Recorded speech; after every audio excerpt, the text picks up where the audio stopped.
안녕하세요. 오토브라더스 김실장입니다. GV70 컨버전 소식 같이 전해드렸었고 그 다음에는 이전 버전의 GV70과 가격표가 어떻게 달라졌는지 가격표 기준으로 해서 설명드렸던 영상까지 있었습니다. 이제 옵션을 선택해야 되는데 어떤 옵션을 선택해야 될까라는 거 관련해서 팁을 좀 드리고자 이번 영상 촬영하게 됐고요. 제 개인적인 주관이 또 들어갈 수 있는 부분이기 때문에 참고만 해주시면 될 것 같습니다. 모델 들어가서 SUV의 GV70 견적내기라는 게 있는데 여기를 들어가서 제가 그걸 보고 설명드리도록 할 텐데요. 통계도 말씀을 같이 드릴게요. 이거는 저희 영업사원분들이 견적을 내는 사이트가 있는데 견적을 낸 걸 토대로 통계가 나오는 게 있어요. 그 통계 기준으로 해서 설명을 드릴 거니까 이 옵션 많이 했나 안 했나? 라고 궁금하시다면 제가 그거를 통계로 안내를 해드릴 겁니다. 지금부터 시작하도록 할게요. 자, 먼저 우리 엔진 타입부터 들어가겠습니다. 엔진 타입 2.5 터보, 3.5 터보가 있는데 2.5 터보는 기본이고 3.5 터보는 550만 원이 추가됩니다. 간단하게 생각하면 어떻게 생각이 되냐면 3.5를 한다. 내가 연비가 좀 나가더라도 나는 좀 확 치고 나가는 걸 하고 싶어 라고 한다면 3.5를 하면 되는 건데, 자, 그거를 550을 태울 거냐 안 태울 거냐 요 생각을 해주시면 되세요. 2.5 터보가 98%입니다. 3.5 터보는 그렇게 많이 선택은 안 하신다. 무난무난하게 가실 거면 2.5 터보로 가시는 걸 추천드리도록 하고요. 자, 2.5로 넘어가서 2륜이 있고 4륜이 있어요. 2륜이 가장 일반적인 건데 2륜과 4륜 중에 선택하는 비율로 따져보면은 4륜으로 선택하시는 게 60%, 그 다음에 2륜으로 선택하시는 게 40%인데 2륜으로 선택하게 된다면은 연비가 좀 더 높습니다. 4륜에 비해서. 그리고 가격도 싼 거죠. 4륜이 비싼 거고, 겨울철에 내가 산을 갈 것 같다. 그리고 산을 갔는데 마침 눈이 왔네? 그런데 또 사고가 났어. 아, 4륜을 안 해가지고 이런 거야 라는 후회를 하실 거라면 그냥 4륜을 선택하시는 게 맞고, 그게 아니시다, 나는 주행은 도시에서만 할 거야 라고 생각하신다면 굳이 선택 안 하셔도 돼요. 그래서 뭐 40대 60의 비율로 선택을 하신다. 네, 다음으로는 기본 모델로 갈 거냐 스포츠 모델로 갈 거냐. 가장 큰 차이는 전자식 차동장치가 들어가느냐 아니면 일반 모델로 들어가느냐. 전자식 차동장치는 어떤 거냐면 자동차를 이제 운전을 할 때 커브를 돌면은 뒷바퀴가 당연히 좀 저쪽으로 쏠리게 돼요. 전자식 차동 제어 장치가 있으면 뱀처럼 간다, 이렇게 생각해 주시면 되는 건데 쉽게 설명드린 거니까 이렇게 설명드린 거고, 그 다음 차이는 어떤 차이가 있느냐, 실내, 실외에 디자인적인 차이가 있습니다. 그래서 나는 좀 더 뽐내고 싶어 라고 한다면 스포츠로 가시면 되는 거고, 아유 난 그렇게까지는 필요 없어 라고 생각하시면 일반 모델로 가면 되는 거죠. 일단 외관 이미지를 살펴보면 기본 모델은 이렇게 되어 있고, 스포츠 모델은 뭔가 확실히 휠도 바뀌었고 범퍼 디자인도 바뀌고 그릴 모양도 바뀝니다. 그 다음에 위에 루프렉 같은 경우에도 실버 색깔이 아니라 검정 색깔로 싹 바뀌는 거죠. 그 차이 정도로 생각해 주시면 됩니다. 스포츠 모델로 가는 사람과 아니면 이제 일반 모델로 가는 사람 차이가 꽤 큽니다. 스포츠 모델로 가는 사람들이 한 10% 정도밖에 안 돼요. 대부분은 기본 모델로 간다. 외장 컬러로 들어가 보면 글로시와 매트, 그러니까 글로시는 유광이고 매트는 무광입니다. 글로시 같은 경우에는 반딱반딱 광이 나는 일반적인 형태고요. 무광 같은 경우에는 관리하기 굉장히 좀 어렵기도 하고 나중에 사고 나면 수리비도 좀 많이 나오는 그런 부분들이 있지만, 확실히 내가 좀 튀고 싶다라고 한다면 무광으로 진행하시면 돼요. 그런데 우리가 무광으로 선택하는 비율로 따져보면 무광 선택하시는 분들 1%가 안 됩니다. 일반적으로는 다 글로시, 유광으로 선택한다라고 봐주시면 돼요. 다섯 번째, 휠 같은 경우에는 18인치, 19인치, 21인치 이렇게 세 가지가 있는데, 휠을 선택할 때 조건은 어떻게 보면 되냐, 작으면 작을수록 연비가 높아지고 크면 클수록 연비가 낮아지지만, 확실히 큰 차량에 작은 바퀴를 쓰게 되면 좀 밸런스가 안 맞아 보이는, 좀 저렴해 보이는 그런 느낌이 있어요. 그래서 차가 크면 휠도 커야 굉장히 멋있다, 고급스럽다 이런 느낌을 받을 수가 있는데, 일반적으로 선택하시는 것 같은 경우에는 19인치를 선택하세요. 근데 이제 내가 좀 더 크고 싶다 라고 하면 21인치를 선택하시면 되는데, 여기서 중요한 건 뭐냐면 앞에 턱이 있으면 턱을 감지해가지고 울컥하는 걸 줄여줄 수 있는 게 프리뷰 전자제어 서스펜션이라는 게 있는데, 요거를 꼭 선택하고 싶으시다고 한다면 18인치는 안 되는 거고 무조건 19인치나 21인치를 선택해야 되는 거죠. 그래서 무난무난하게 들어가려 그러면 19인치로 들어가시면 되는 거고, 나는 좀 더 큰 걸 하고 싶어 라고 한다면 330만 원 추가되는 21인치 휠을 선택하시면 되는 겁니다. 다음 6번으로 넘어가겠습니다. 내장 디자인과 컬러, 스탠다드, 그 다음에 시그니처 1, 시그니처 2 이렇게 세 가지가 있는데요. 스탠다드 디자인 같은 경우는 선택할 수 있는 색상이 두 가지밖에 없어요. 이렇게 두 가지 중에 선택하시면 된다. 시그니처 디자인 셀렉션 1을 선택하게 되면, 자, 이미지적으로 느낌이 있나요? 자, 보이시죠? 이렇게 싹 바뀌면서 가니시 쪽에 색깔이 바뀌었고, 그 다음에 선도 조금 이제 달라지는 것들이 보이고, 크래시패드 쪽에다가도 이제 스티치가 들어가는 것들이 보일 수가 있습니다. 이런 디자인들의 차이가 있기 때문에 스탠다드 디자인 같은 경우에는 그냥 인조 가죽이에요. 근데 시그니처 디자인 셀렉션 1을 선택하게 되면 천연 가죽으로 들어갑니다. 그 다음에 시그니처 디자인 셀렉션 2도 천연 가죽이긴 하지만 퀼팅 나파 가죽이 들어간다. 고급스러운 걸 따지면 시그니처 디자인 셀렉션 2로 가는 거죠. 시그니처 디자인 셀렉션 2와 1의 차이는 좀 극명하게 많이 달라지죠. 어떤 차이가 있느냐, 먼저 우리가 시트의 이 디자인이 바뀝니다.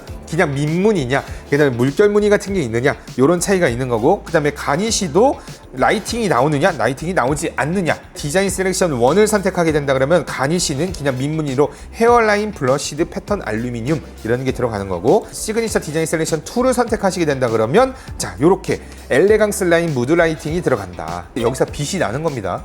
그거 이제 차이가 있다라고 생각해 주시면 되세요. 세 번째로 볼 거는 핸들이 투톤이냐 아니냐, 요거 정도로 한번 보시는 게 가장 크게는 이런 변화가 있다라고 봐주시면 되겠어요. 근데 시그니처 디자인 셀렉션 1을 선택하면 170만 원, 2를 선택하면 300만 원, 130만 원 차이가 있습니다. 130만 원에 내가 이 옵션을 태울 거냐 안 태울 거냐, 그건 여러분들의 선택인데, 할부를 진행하든 장기 렌트를 진행하든 일단 기본적으로 130만 원 올라가면 2만 원이 더 올라간다, 요 정도 생각하시면 되는 거니까 그 기준으로 생각하신다면 여러분들이 좀 선택하기 쉽겠죠. 자, 그 다음으로 8번 파퓰러 패키지를 선택할 거냐 안 할 거냐라는 게 있는데요. 파퓰러 패키지 1 같은 경우는 360만 원인데 실제로 헤드업 디스플레이, 드라이빙 어시스트 패키지 1, 2열 컴포트를 세 가지를 다 합치면 395만 원입니다. 근데 요거를 360만 원에 진행을 할 수가 있다. 그러면 35만 원이 할인이 된다라고 보시면 되는 거예요. 이렇게 세 가지 같이 묶었을 때. 파퓰러 패키지 2 같은 경우에는 헤드업 디스플레이에 드라이빙 어시스트 패키지 1, 2열 컴포트에다가 심지어 컨비니언스에다가 드라이빙 어시스트 패키지 2까지 포함이 된 거예요. 모든 걸 다 포함한다 했을 때 855만 원이 나오는데 지금 이거를 770만 원에 진행할 수 있다. 그러면은 115만 원이 할인이 된다라고 보시면 되는 거겠죠. 그래서 여러분들이 다 선택했는데 보니까 파퓰러 패키지 묶여 있었네, 개 땡큐라고 생각하면 되는 거고, 그게 아니시다 그러면 굳이 파퓰러 패키지 때문에 억지로 끼워서 옵션을 맞출 필요는 없으시다라고 저는 생각합니다. 선택 품목에서 먼저 선택할 수 있는 거 파노라마 썬루프, 이건 취향이죠. 제가 여태까지 썬루프를 쭉 경험해본 결과 단 한 번도 정상적이었던 게 없었습니다. 항상 소음 때문에 문제가 있었고, 그것 때문에 AS를 항상 받으러 갔었는데, 아무튼 그 정도 생각해 주시고, 헤드업 디스플레이 같은 경우에는 있으면 좋고 없어도 크게 상관없습니다.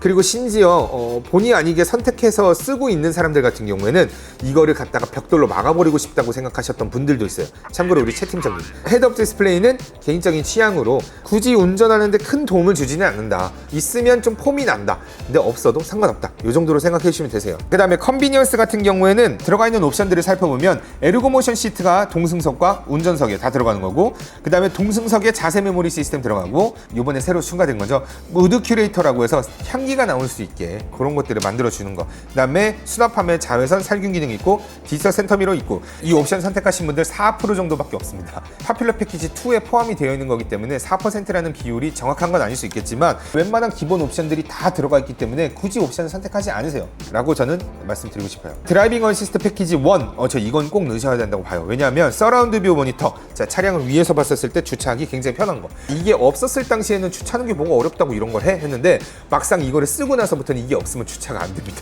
도움이 많이 되는 옵션이다라고 보시면 되겠고, 후측방 모니터는 살짝 좀 이렇게 저희가 있어도 잘 안 써요. 네, 원격 스마트 주차 보조. 네, 요거 꼭 필요한 기능이에요. 그래서 이거는 꼭 넣어주시는 걸 추천드립니다. 요즘에 꼭 이렇게 상가를 가면 주차할 데가 많이 없어요. 꼭 한 자리 남은 거 보면 너무 좁아. 그럴 때 거기다 딱 넣으면 너무 기분이 좋아요. 그런 옵션 있으면 좋습니다. 주차 충돌 방지 보조 같은 경우도 제가 이걸 여러 번 경고를 받아본, 보조를 받아본 입장으로선 이렇게 했다가 사고 한 번 나면은 깨지는 비용 생각하면, 시간이나 비용 생각하면 그냥 195만 원 추가해서 사고를 미리 예방한다 라고 생각해 주시면 좋습니다. 아주 좋은 기능이고요. 그 다음에 주차 거리 경고, 원래 기본적으로 전방 후방도 있는데 측방도 추가적으로 생기면서 드라이빙 어시스트 패키지 1에 들어갔습니다.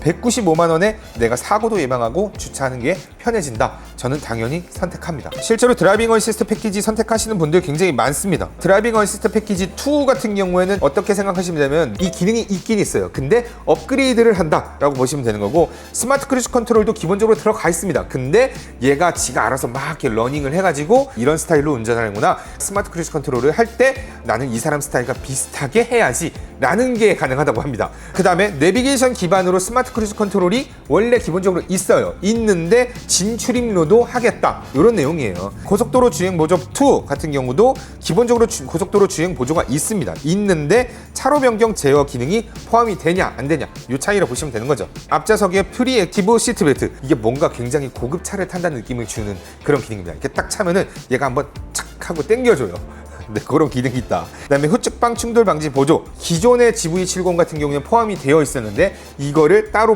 빼서 네, 이렇게 옵션화 시켰습니다. 지능형 헤드램프, 상대방을 위해서 편안하게 해주는 기능이라고 보시면 되는 거고, 운전자 전방 주시 경고 카메라, 네, 내가 잠깐 졸고 있거나 다른 사람하고 옆에서 이렇게 막 대화를 하고 있다, 그렇게 하지 마 라는 기능을 쓸 수 있는 거다. 드라이빙 어시스트 패키지 2, 그래서 200만 원이 추가가 되는 건데 100만 원당 할부금이 2만 원이 올라가잖아요. 내가 4만 원의 구독료를 내고 네, 이 기능을 업그레이드를 하냐 안 하냐 라고 생각해 주시면 가장 깔끔하지 않을까 라는 생각이 듭니다. 제 개인적으로는 2열 컴포트 패키지 70만 원 밖에 안 되는데요. 왜 70만 원 밖에 라고 생각하는 거냐, 뒷좌석에 통풍 시트 따로 하려 그러면 돈 어마어마하게 들어갑니다.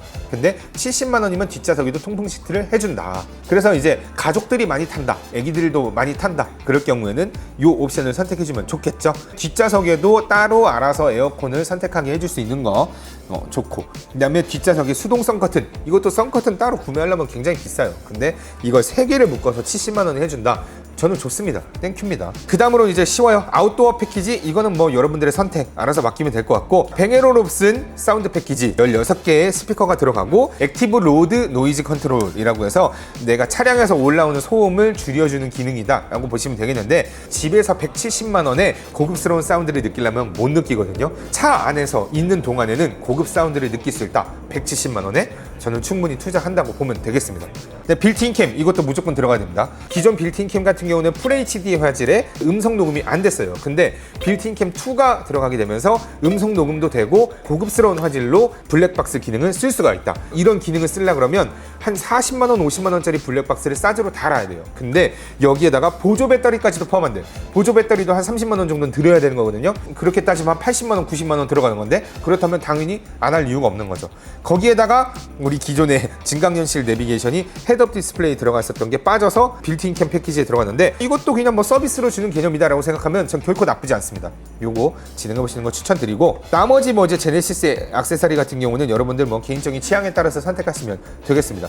참고로 사이드 스텝 같은 경우에는 싸제로 진행한다 그러면은 30만 원 후반 정도대에 진행을 하실 수가 있을 거고, 정품으로 따로 나가서 진행하려고 그러면 50만 원이 넘어가요. 그래서 사이드 스텝이 꼭 필요하시다 그러면 47만 원 넣어서 진행하시면 돼요. 근데 중요한 건 탁송료가 추가가 되니까 기왕이면 다른 액세서리도 포함이 되신다고 하셨을 때 사이드 스텝을 추가하시는 것을 추천드리도록 하겠습니다. 김 실장이라면 어떻게 선택할까? 자, 엔진 타입 2.5 터보로 선택을 할 것 같고요. 그 다음에 저는 4륜 선택하고요. 그 다음에 기본 모델로 들어가서 색상은 알아서 선택해주세요. 그 다음에 휠은 저는 개인적으로 휠이 크면 클수록 차가 이뻐 보입니다. 우리가 뭐 소나타나 뭐 스포티지를 사는 게 아니고 GV70을 사는 거다, 그러면 난 좀 더 고급스럽게 가야 된다 라고 저는 생각하거든요. 기왕이면 그냥 21인치 갈 것 같아요. 시그니처 딜레이 셀레이션 1, 2 저는 이제 기본은 안 할 거예요.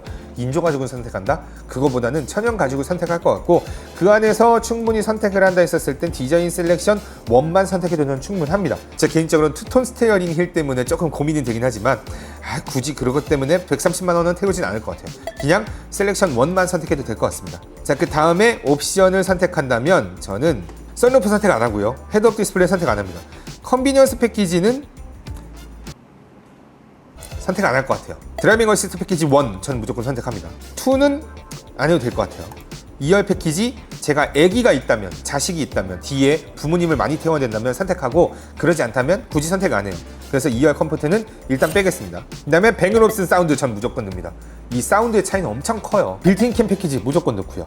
자, 요렇게까지 해서 저는 6,630만 원짜리 차량의 제네시스 GV70을 선택하겠습니다. 6,630만 원은 김 실장 픽. 통계적으로 생각을 한다 그러면 엔진 타입 2.5 가솔린의 4륜 선택하고, 기본 모델의 색상은 개치, 휠은 19인치로 들어가고, 내장 디자인은 시그니처 딜레이 셀렉션 1 정도로 다들 무난하게 선택하셨고, 파퓰러 패키지 1만 집어넣은 다음 나머지 추가된 옵션으로는 빌트인 캠 2만 선택하신다. 이렇게 선택하게 되면 6,405만 원짜리 정도면 여러분들이 충분히 GV70을 뭐 즐기면서 타실 수 있다라는 옵션이 완성이 되는 겁니다. 이렇게까지 마무리 짓도록 하고요. 여러분들 GV70 관련해서 궁금한 것들 많이 있으시다면 차량 설명하는 거, 그 다음에 기능들 관련해서 설명하는 거, 이런 것들 쭉 시리즈로 진행을 할 테니까 구독 많이 눌러주시면 좋겠고요. 복잡하고 어려운 자동차 생활에 여러분들의 편이 되어드리는 오토브라더스 김 실장이었고요.